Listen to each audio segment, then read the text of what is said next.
Ay, magluluto ako ng pansit na may hipon, tapos may long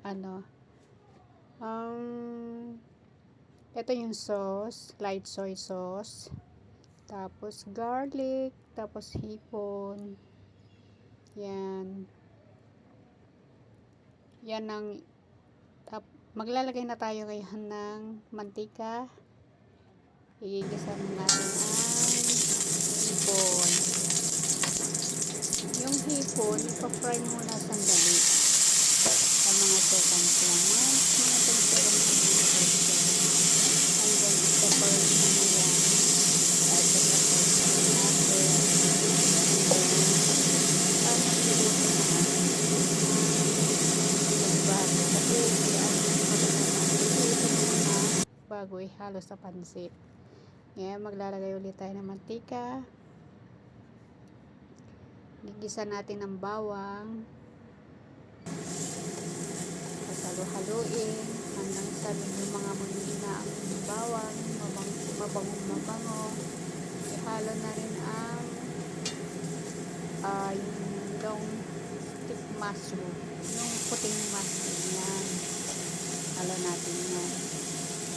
Tapos, haluin hanggang sa lumabas yung kanyang katas. Halo-haluin. Halo na rin ang pansit. Haluin. Tapos yung sauce.